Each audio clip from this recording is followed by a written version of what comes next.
Have you ever noticed how much time it costs you if you go to grocery store without a clear idea what you are going to buy? I don't know about you, but I usually walk out with a bag full of stuff that I don't even need. And when I come home, then I notice that I actually forgot that one important ingredient that I need in order to cook my meal. You might ask, what does this has to do with trading? Well, stay tuned because that's exactly what I will talk about in today's episode.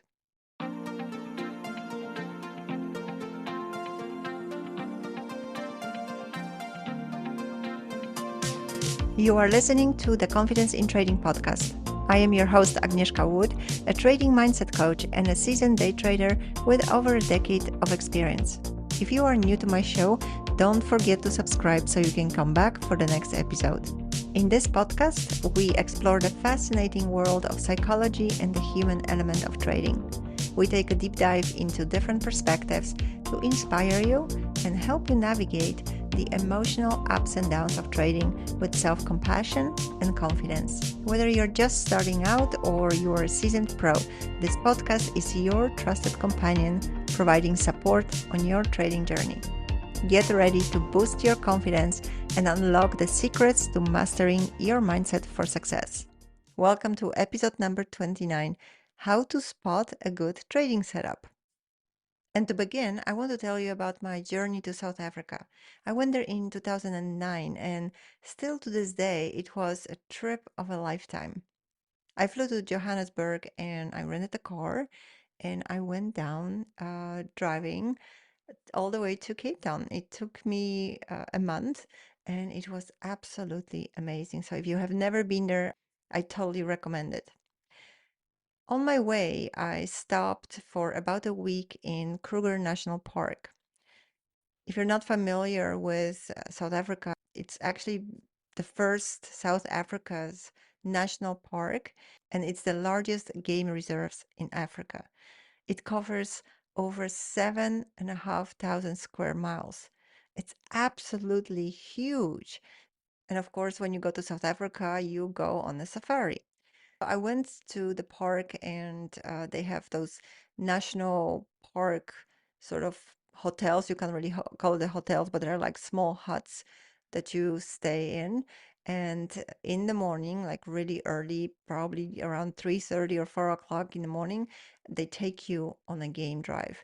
And those game drives are the main purpose of it is to see the big five.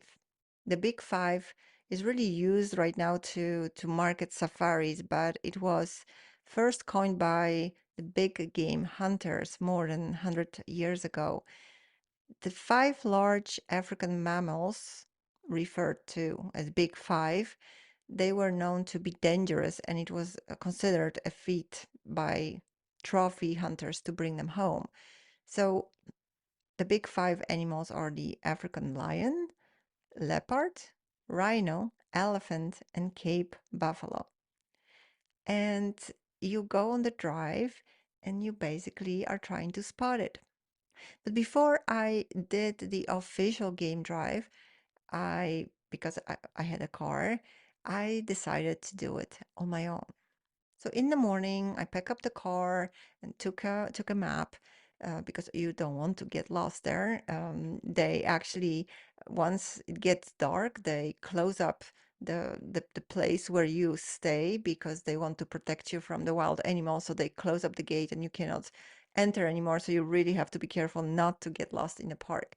And when I was driving out, there were hyenas on the street. So you can imagine in what wild environment you are actually residing.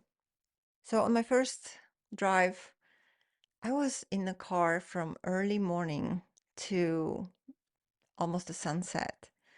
And the first day, I have not seen one single animal. And I was so disappointed. I was just driving through the park and looking around, and I had my special camera that I took with me, with a big lens because I was ready to take beautiful pictures, and I couldn't see anything. And I thought, this is all a story. There are no animals here. What is going on? And then the next day, I did the same thing. I didn't give up, like, I'm gonna try it again. I was driving a little slower this time, and I finally saw a giraffe. But I'm like, a giraffe is really not the big five. That it's nice. I took some pictures. I actually never realized how giraffes, how damaged the skin they have because of all the leaves and the branches that they have to move through. But it was a great experience. However, this was not what I came there for. And after the second day, not seeing much, I decided to take the official game drive and go with the big truck. They put you in a big truck, which is all covered up because they don't want you to get attacked. So you're sitting in a truck with a lot of people, and there's just like little spot that you can actually look outside. It was much better. And that was the first time that I was actually able to see something. And it was not because the animals thought, hey, the tourists are here. Let's show ourselves to them. That they paid for it, right? Obviously not. The reason for it was that the guide was telling us what to look for. He was telling us what signs we need to look for in order to spot a certain animal, because every animal has a way of living, has a way of moving, has a way of hiding himself, and of course, also different rhythms, when they wake up, when they feed, and also when they are hearing that a big truck is coming, right? So that was not very conducive in generally because this truck was loud as hell.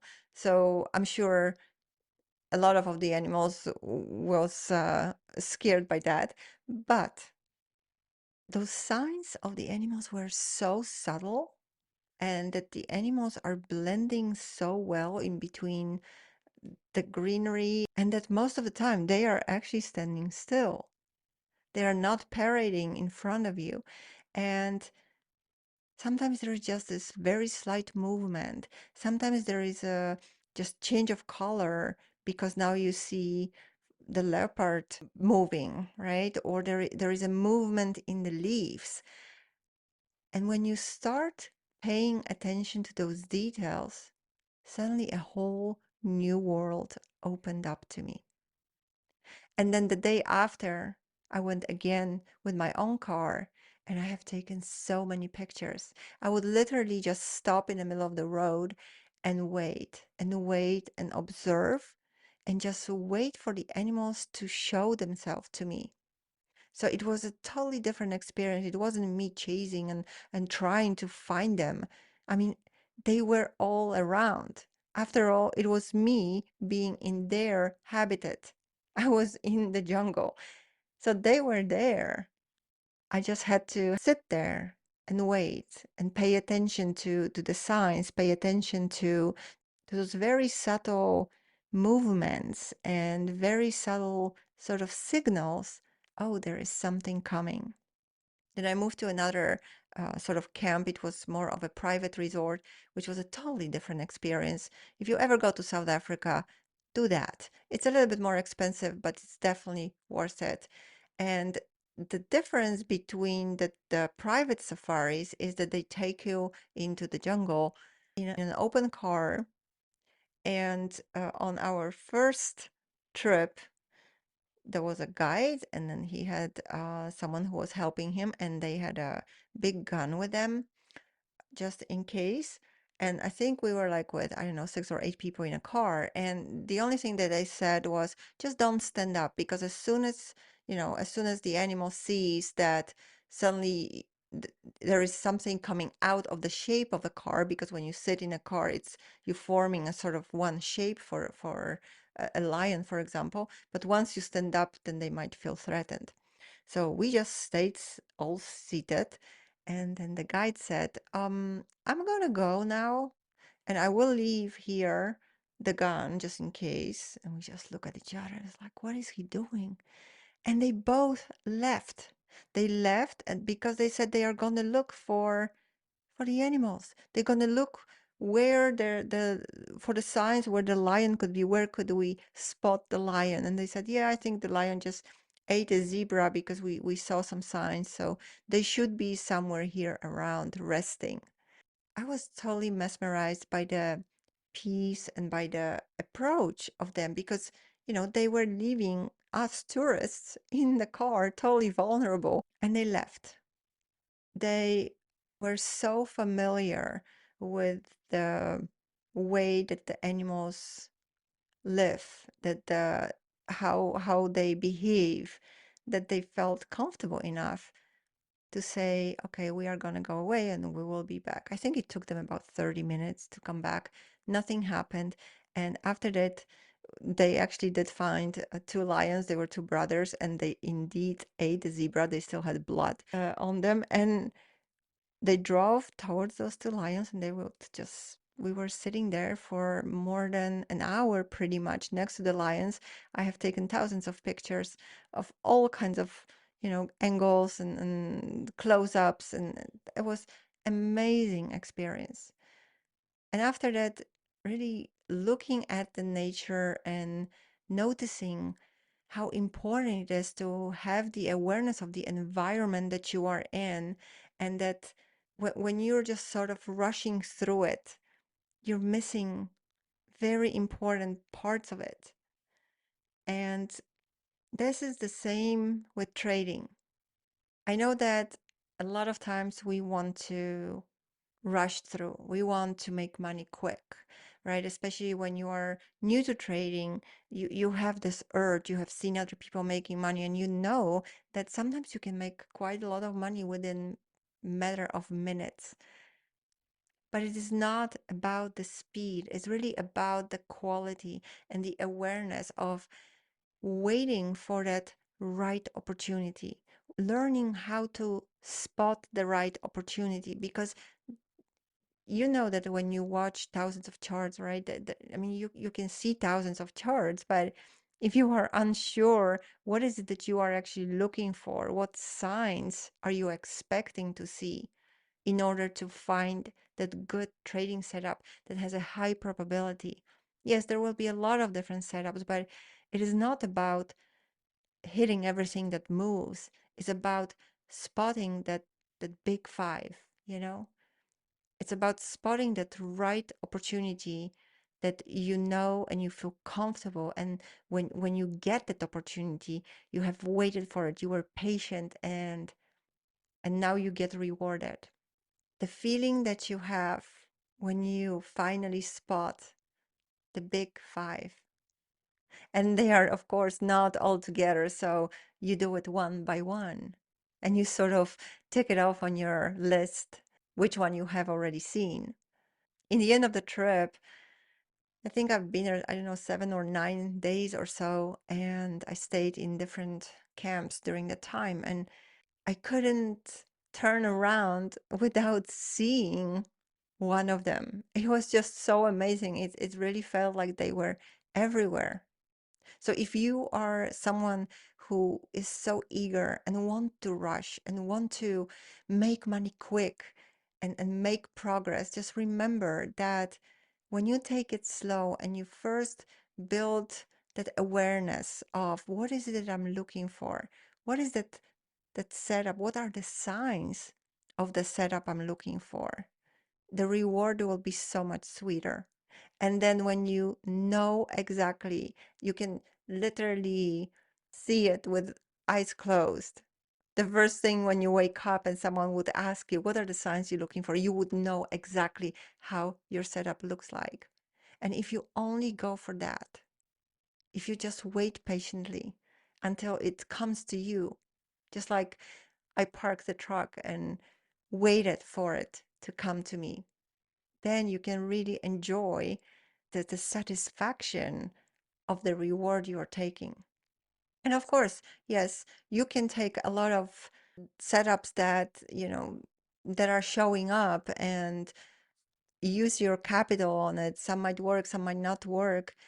You might work really hard and pretty much finish break even, which reminds me of the first animal that I've seen in the park, in Paul Kruger Park. It was impala, And I was so excited. I saw the Impala. It was just like, when you start trading and you make your first win, you're like so exhilarated. And I was like, oh my God, wow, look, animal. And I started taking pictures. I have wasted so much of my memory card on Impalas, only to realize the next day that Impalas are everywhere. And they're really nothing special. And in fact, they are just food for the lions. So try to see the trading setups and what you're looking for in the market as those big fives, and everything else is just like impalas running around. Just let them go. Let them go. Wait for that opportunity for spotting that high probability setup. And before you can do that, of course, you have to first develop the awareness. What is it that you are looking for? And if you are not sure exactly, you can always ask someone who is already trading that setup. Because just like with a guide, you don't have to waste your time and invent the wheel all over. If I had done the game drive with the guide first, I would have saved myself 2 days. For the experience, it was great because now I also have a story, right? So, but if you look at from perspective of I've wasted 2 days, in trading, sometimes years can be wasted because you are looking for something that you are not entirely aware of. What is it you are looking for?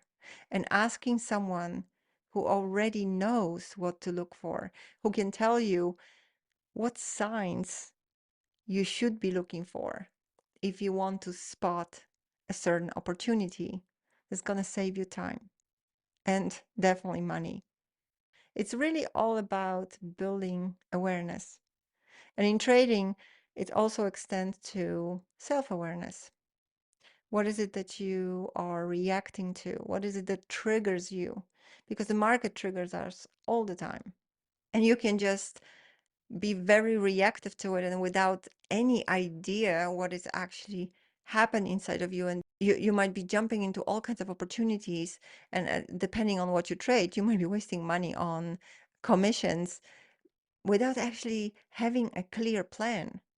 Being self aware means that you are sort of taking more distance towards yourself and looking at yourself. How do you do the things you do in trading? Of course, self awareness extends to life. How do you do the things in life that you do, right? Because we trade how we live. And this sounds very simple, but this sentence has a lot of depth to it. If you reflect on it really deeply and reflect on your trading, you will see that the way that you are living your life, you bring a lot of your behaviors and your reactions and way of thinking into trading. And many of them simply do not work there. And being aware of that not everything works the same way in trading as it works in life. Having that self awareness will help you make your trading experience much more effective and pleasant and peaceful because knowing very well what you're looking for, being aware what signs you're looking for, will help you to be patient, will help you to be disciplined, going only for the best, not trying to catch whatever you can get. Just try to see how you make your choices in life. Are you going for the best? Or are you just getting whatever falls on your plate? Are you choosing the things that are making your life easy? Or are you choosing things that maybe make your life more complicated? In trading, self awareness is a lot about not just what you see, but also what you think, being aware of your thoughts. That's why if you talk to anyone who has achieved success, you will hear you should start a journal. And it is not just about journaling your entries and your exits. It's really about writing down what is going on in your head, how aware you are of how you talk to yourself, how aware you are of your choices, how you make your choices. Are you going for the best? Are you taking care of yourself? Are you going for your best interest? Are you constantly thinking about the quantity or you are talking about quality? Are you happy enough with just seeing the giraffe or are you going for the big five? Because I can tell you, there is a lot of fish in the sea. There's a lot of animals in South Africa, in any jungle. If you go on safari, you will see a lot of different animals. But what is it that you are going for? I hope that this episode has brought you more awareness about the importance of awareness. Because without it, it is just not possible to get what you want. You have to be very specific in the things you want because where your attention goes, that's where your energy flows. So I hope that this episode gave you some inspiration to define your parameters, define the signs that you are looking for if you haven't yet, but also that it encouraged you to step back and be more on the lookout than on the active search. I, of course, encourage you to develop your self awareness with regard to Big Five and go on a safari. Lifetime experience, at least it was for me. But if you would like to learn how to develop the self awareness in the context of trading, I invite you to check out my group coaching program, the Trading Mindset Mastery Journey. Check out my website, aheadcoach.com, or go to tradingmindsetmastery.com. Thank you so much for listening to the Confidence in Trading podcast. If you are enjoying my show, please leave a review on Apple Podcasts and tell me what you like about it. Thanks to you, more traders will be able to find me, and together we will make a bigger impact. So thank you for your support. And if you are new to my show, don't forget to subscribe so you can come back for the next episode. And make sure to check out some of the previous shows too. Thank you again for tuning in. This is Agnieszka Wood from Ahead Coach. Bye for now.